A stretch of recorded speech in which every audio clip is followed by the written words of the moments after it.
మూకాభినయం చెయ్యటం మాటల వ్యాసం. అందరికీ వందనాలు. తెలుగు నాటక రంగం అభివృద్ధికి నేను 125 వ్యాసాలు వ్రాశాను.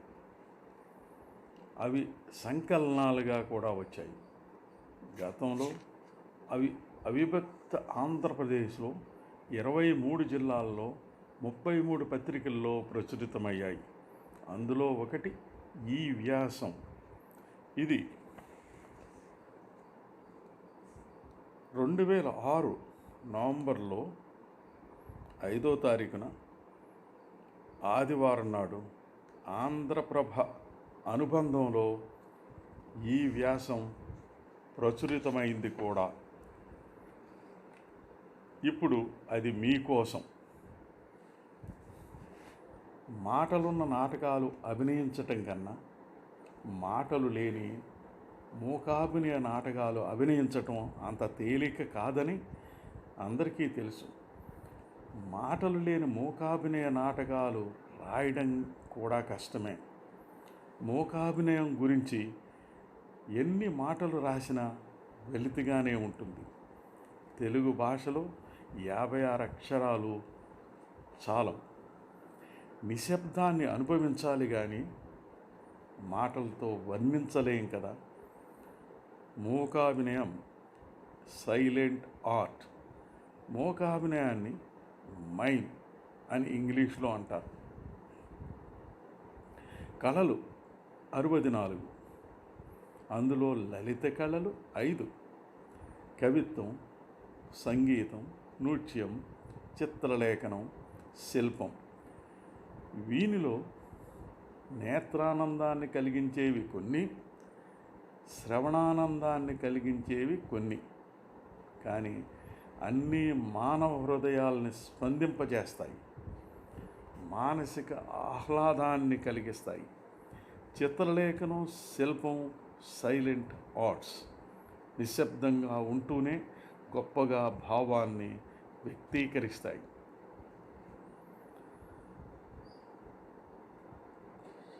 అనాగరిక మానవునికి మాటలు లేవు.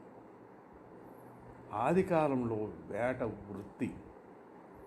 వేటనే జంతువులే ఆహారం. ఆనాటి ప్రదర్శనలు మాటలు లేనివే. ఆటవికుల్లో కొందరు ధైర్యంగా వేటకు వెళ్ళి వేటాడి జంతువుని తెచ్చి దాని మాంసం అందరూ కలిసి గుంపుగా తిని ఆనందించేవారు. వేట విశేషాలను ఒకడు వేటగాడిగాని మరొకడు జంతువుగాను నటించి ప్రదర్శిస్తూ ఉంటే ప్రేక్షకులు చప్పట్లు కొట్టి ఎలలు వేసి కేరింతాలు చేస్తూ హుషారుగా చేసేవారు. దీన్ని బట్టి ప్రాచీన కాలంలో ప్రదర్శన ఊహించుకోవచ్చు. శ్రమ నుంచి కళ, నాటకాల పుట్టిందని శ్రమ సిద్ధాంతంగా లాక్షణికులు చెప్పారు. నేటి కాలంలో ఇంకా పల్లెల్లో పేర్ల పండగలో పెద్ద పులి వేషాలు వేస్తుంటారు. పెద్ద పెద్ద మొక్కలు, చెట్ల కొమ్మలు అమర్చి అడవిగా సెట్టింగ్ వేసిన బండి మీద పెద్ద పులి వేషగాడు తిరుగుతుంటే విల్లొమ్ములు ధరించిన వేటగాడు వేషంలో మరొకడు తిరగటం మనలో చాలామంది తెలుసు. ఇది మూకాభినయ ప్రదర్శనే. భరతముని నాట్యశాస్త్రం ప్రకారం అభినయం 4 విధాలు: ఆహార్యాభినయం, ఆంగికాభినయం, వాచికాభినయం, సాత్వికాభినయం. ఇందులో వాచికాభినయాన్ని తప్పిస్తే తక్కిన ఆహార్యం, ఆంగికం, సాత్వికంతో అభినయించటం మూకాభినయం అవుతుంది. రేడియోలో కేవలం వాచికాభినయానికే ప్రాధాన్యం ఉంటుంది. రంగస్థలానికి, పెద్ద తెరకి, బుల్లి తెరకి మూకాభినయం సరిపోతుంది. మూకాభినయం దృశ్యమైనది. అలాగే చిత్రలేఖనం, శిల్పం కూడా దృశ్యమైనవే. తోలుబొమ్మలాట్లో బొమ్మలు మాట్లాడలేవు. అందుకు బదులుగా ఆయా పాత్రలకు నేపథ్యంలో గాత్రం ఇస్తారు. తోలుబొమ్మలు నిర్జీవమైనవి కాబట్టి దీన్ని మూకరూపంగా పరిగణించలేం. మూకాభినయ ప్రదర్శనకు రంగాలంకరణ ఉండదు. ఖరీదైన దుస్తులు వాడటం అరుదు. ప్రత్యేక లైటింగ్ వాడటం అనేది లేదు. వస్తు సామగ్రి, ఫర్నిచర్ వాడటం అరుదు. సంగీతం అన్ని వేళలా వాడకపోవచ్చు. తక్కువ సాంకేతిక విలువలు, తక్కువ మంది నటులు, తక్కువ ఖర్చులు. అందుచేత ప్రదర్శన సులభమే. అందరూ మూకాభినయం చేయటం కష్టం. సిద్ధాంతీకరించినట్లే కేవలం మూకాభినయ ప్రదర్శనలకు పరిమితం కాకుండా రియలిస్టిక్గా రంగాలంకరణ చేయటం, సంగీతం వాడటం, స్పెషల్ ఎఫెక్ట్స్ వాడటం, మాటలున్న నాటకాల్లో వస్తు సామగ్రి వాడకుండా మైమ్ చేయటం మొదలగు ఎన్నో ప్రయోగాలు కూడా జరుగుతున్నాయి. ఆధునిక ఆంధ్ర నాటక రంగానికి చరిత్ర 120 ఏళ్ళు దాటినా మూకాభినయ నాటకం జరిగింది అర్ధ శతాబ్ది అయ్యింది అంతే.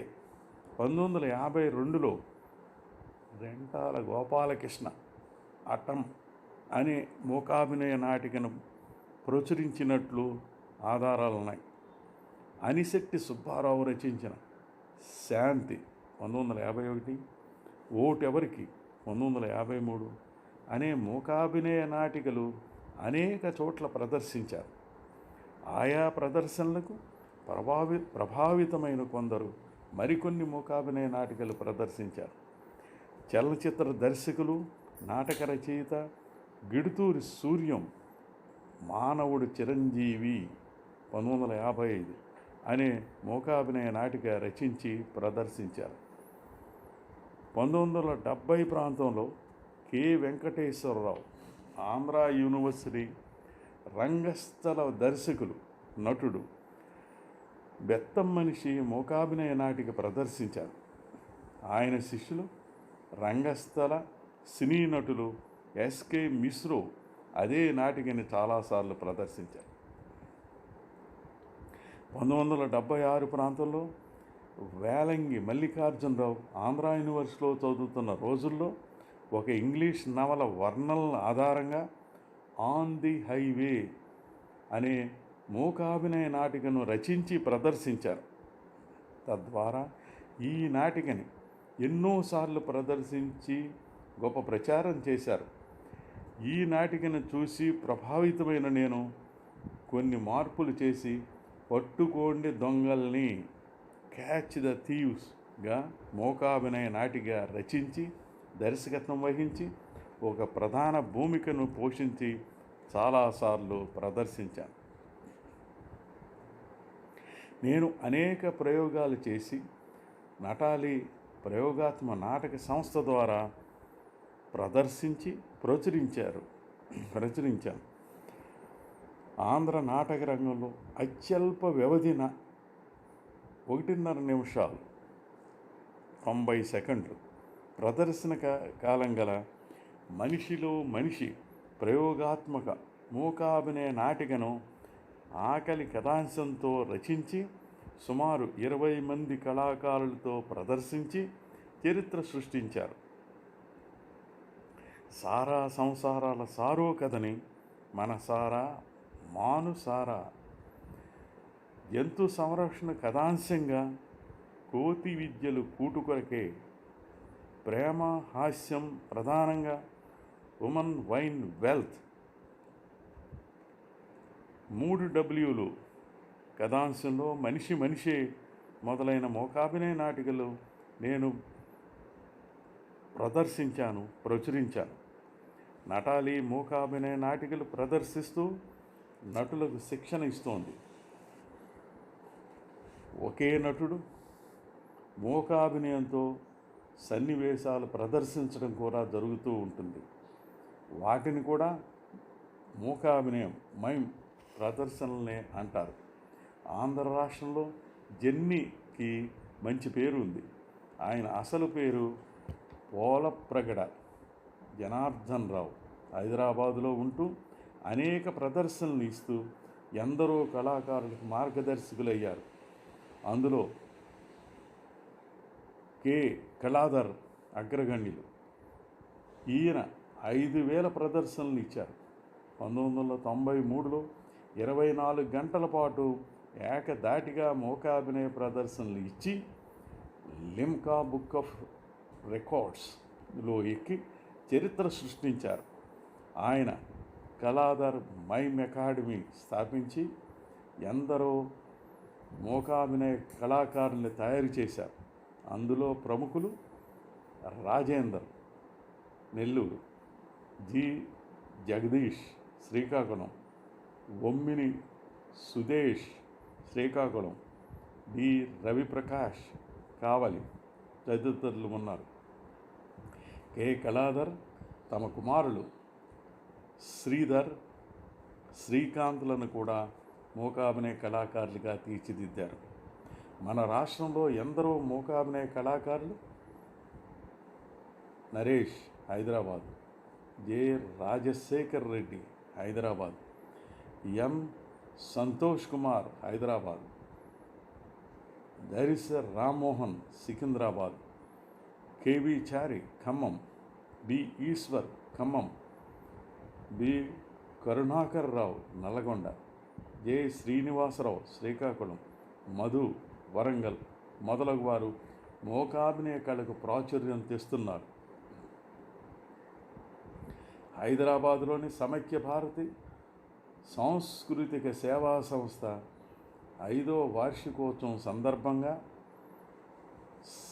సమైక్య కళాకేళి 2001 అనే పేరిట 3 రోజులు ఉదయం 10 గంటల నుంచి రాత్రి వరకు అక్టోబర్ 28, 29, 30, 2001లో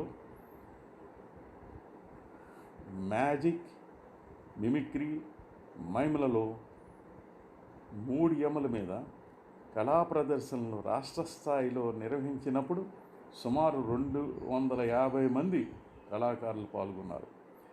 ఈ ఉత్సవాన్ని రాష్ట్ర సాంస్కృతిక శాఖ వారి సహాయ సహకారంతో నిర్వహించారు. పైన పేర్కొన్న కళాకారులంతా